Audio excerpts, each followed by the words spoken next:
स्वागत है आपका हिस्ट्री विद के। आज हम लोग वीटो पावर के बारे में जानेंगे। यदि आपने अभी तक हमारे चैनल को सब्सक्राइब नहीं किया तो प्लीज़ उसे सब्सक्राइब करें, लाइक करें, शेयर करें और हाँ, बेल आइकन को दबाना जरूर ना भूलें। वीटो पावर का यूं तो कई अर्थों में उपयोग होता है, लेकिन यहाँ हम लोग संयुक्त राष्ट्र संघ, जिसे वर्तमान में संयुक्त राष्ट्र कहते हैं, के रेफरेंस में इसका को जानेंगे। यूं तो राष्ट्रपति के पास भी वीटो पावर होता है और देशों के पास भी कई अर्थों में इसका उपयोग करते हैं, पर यहाँ हम इस सेंस में इसको देखेंगे। वीटो पावर का मतलब होता है स्थगन आदेश या निषेधाधिकार। वास्तव में वीटो जो शब्द है वो लैटिन भाषा का एक शब्द है और इसका अर्थ होता है मैं मना करता हूं।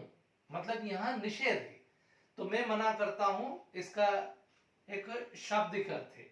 अब यहां जब हम इसको संयुक्त राष्ट्र के मामले में देखते हैं तो आइए इसको पहले थोड़ा सा हम पीछे चलते हैं और इसके इतिहास को हम जानते हैं। सभी जानते हैं कि विश्व में दो विश्व युद्ध हुए। एक प्रथम विश्व युद्ध हुआ था 1914 से लेकर के 1918 तक, और दूसरा हुआ था 1939 से लेकर के 1945 तक। ये दोनों विश्व युद्ध पूरे विश्व के लिए बहुत घातक साबित हुए थे और इन विश्व युद्धों से जहां जन धन की अर्थव्यवस्था की पूरी तरह से हानि हुई थी, तो द्वितीय विश्व युद्ध के बाद विश्व के राष्ट्रों ने यह मिलकर के सोचा कि कोई ऐसी संस्था होना चाहिए जो विश्व में शांति कायम कर सके, शांति बनाए रख सके। और इसके लिए सैन फ्रांसिस्को में एक सम्मेलन हुआ और उस सम्मेलन में 50 देशों ने भाग लिया और एक चार्टर पर हस्ताक्षर हुए। इसके बाद एक संस्था अस्तित्व में आई जिसका नाम था संयुक्त राष्ट्र संघ। अब संघ ने हटा दिया गया, संघ शब्द यूएनओ, वर्तमान में इसको संयुक्त राष्ट्र बोला जाता है। तो संयुक्त राष्ट्र एक संस्था अस्तित्व में आई 24 अक्टूबर 1945 को। इसका डेट अगर देखें आप तो 24 अक्टूबर 1945 को, और इसीलिए हम 24 अक्टूबर को संयुक्त राष्ट्र दिवस भी मनाते हैं। हम इस पर अलग से वीडियो बनाएंगे संयुक्त राष्ट्र पर, तब हम पूरे डिटेल में इस पर बात करेंगे। अभी हम यहाँ पर केवल वीटो पावर की बात करेंगे। तो इस संयुक्त राष्ट्र में के 6 अंग हैं। इसका जो कार्यालय है, मुख्यालय है, वो न्यूयॉर्क में है और इसके 6 महत्वपूर्ण अंग हैं जिससे इसका पूरा का पूरा संचालन होता है। कौन कौन से हैं? एक, महासभा। दूसरा, सुरक्षा परिषद। तीसरा, आर्थिक एवं सामाजिक परिषद। चौथा, न्यास परिषद।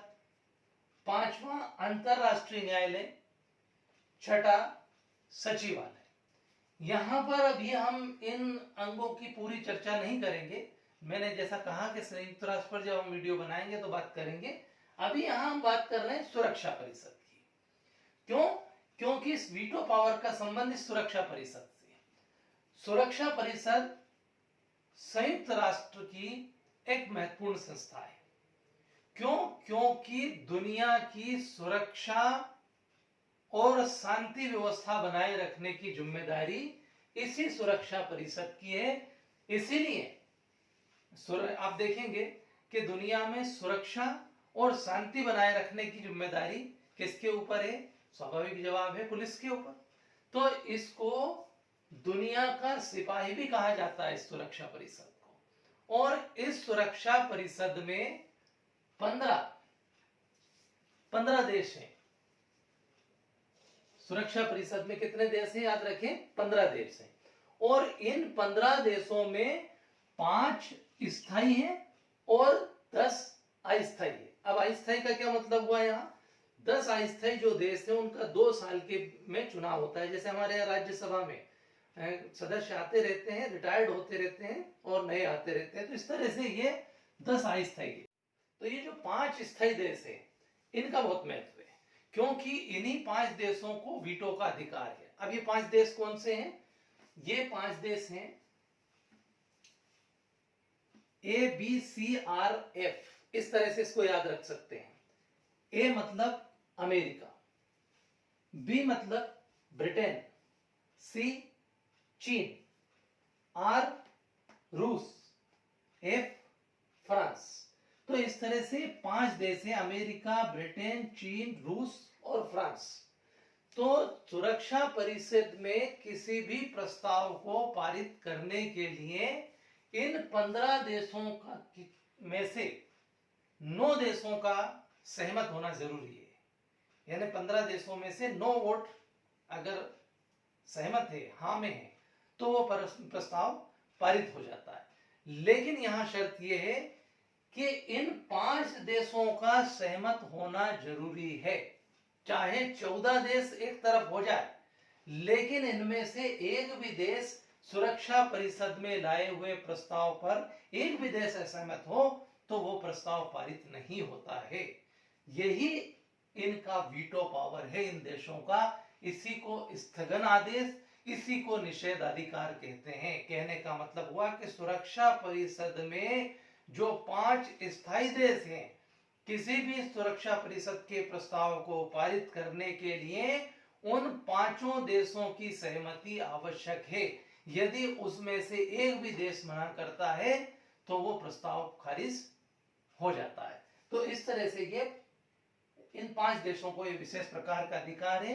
और कहने को ये भी कह सकते हैं कि ये एक प्रकार से इन ताकतवर देशों की दादागिरी है। ये 5 देश निश्चित करते हैं। सुरक्षा परिषद, जैसा मैंने कहा, पूरी सुरक्षा की जिम्मेदारी है। किसी देश को इसका वीटो का पावर देना है कि नहीं देना है, आक्रमण है, सुरक्षा है, संधियां है, बहुत से अधिकार सुरक्षा परिषद के पास है। तो इनमें ये 5 देश महत्वपूर्ण है। कहने को 10 अस्थायी देश भी है, लेकिन चलती इन 5 देशों की है। 4 एक तरफ भी चले जाएं तो एक देश अगर एक तरफ चला गया तो वो प्रस्ताव गिर जाता है। अब इसमें ये वीटो पावर का इन्होंने कब कब उपयोग किया, कितना किया, तो सबसे पहले अमेरिका के द्वारा वीटो पावर का उपयोग किया गया था। शुरू में ही कर लिया था 46 में ही, बाद में 70 में भी किया। लेकिन अगर हम ये देखें कि किस देश ने कितनी बार अपनी वीटो पावर का उपयोग किया, तो इसमें सबसे ज्यादा रूस ने किया 141 बार। अमेरिका ने इसमें 83 बार 83 बार इसका यूज किया है वीटो पावर का। ब्रिटेन ने 32 बार, चीन 15, रूस मैंने बताया 141 और फ्रांस 18। तो यदि हम देखें तो इसका सबसे ज्यादा उपयोग किया है रशिया, रूस ने, और सबसे कम किया है चाइना यानी चीन ने। लेकिन चीन ने चाहे यूज इसका कम किया हो, लेकिन भारत के मामले में चीन हमेशा अड़ंगा लगाता आया है। चीन ही वो देश है जिसने प्रसिद्ध आतंकवादी मसूद अजहर को वैश्विक आतंकी घोषित करने में अपने वीटो पावर का उपयोग करके उसको बचाया है। चीन ही वो देश है जो भारत को वीटो पावर मिलने में, स्थायी सदस्यता मिलने में हमेशा बाधा पैदा करता रहा है। अब आपके मन में प्रश्न होगा कि क्या किसी अन्य देश को भी वीटो पावर मिल सकता है? हाँ, मिल सकता है, लेकिन कब? ये 5 देश चाहे तब। ये अगर 5 देश नहीं चाहेंगे, या इनमें से 4 देश चाहे भी, लेकिन एक भी देश अगर मना कर दे तो संभव नहीं है। जैसा मैंने बताया कि 15 देश हैं, लेकिन इन 15 में से 14 हाँ भी करे किसी को वीटो पावर देने के लिए, लेकिन एक देश मना कर दे तो वो उस अन्य देश को वीटो पावर नहीं मिलेगा। स्वाभाविक है, हम समझ सकते हैं कि ये देश क्यों किसी दूसरे देश को वीटो पावर देने देंगे, क्यों अपनी शक्ति को कमजोर करेंगे। क्योंकि कल को अगर ये सब एक हैं, लेकिन वो जिसको दूसरे देश को वीटो पावर दे दिया है तो वो तत्काल इनसे अलग हो जाएगा। ऐसी स्थिति में इनकी दादागिरी खत्म हो जाएगी। तो ये देश कभी नहीं चाहेंगे कि किसी दूसरे देश को वीटो पावर मिले। यद्यपि भारत ने इसमें कई बार प्रयास किया है, लगता भी है कि भारत को मिलने वाला है। उसकी कुछ शर्तें हैं कि देश आर्थिक रूप से मजबूत हो, दूसरी सुरक्षा की दृष्टि से वहां पर सुरक्षा को मानने वाला हो, शांति को मानने वाला हो, इस तरह की उसमें शर्तें हैं, लेकिन चाहे आप पूरी करो, ये देश जब तक नहीं कहेंगे वीटो पावर नहीं मिलेगा। भारत और कुछ और देश जिनको कि हम G4 के देश कहते हैं, जिसमें भारत, ब्राजील, जापान, जर्मनी आते हैं, ये मिलकर के बराबर दबाव बना रहे हैं कि किसी भी तरह से इनमें से एक ना एक देश को वीटो पावर मिल जाए। लेकिन हमें नहीं लगता कि संभव हो पाएगा, क्योंकि ये देश कभी भी अपने उस अधिकार को नहीं छोड़ेंगे। आशा है आज के इस वीडियो से आपको वीटो पावर समझ में आ गया होगा। मैं डिस्क्रिप्शन बॉक्स में कुछ क्वेश्चंस दे रहा हूं, आप वहां क्वेश्चंस को देख करके और इसको और समझने का प्रयास करें।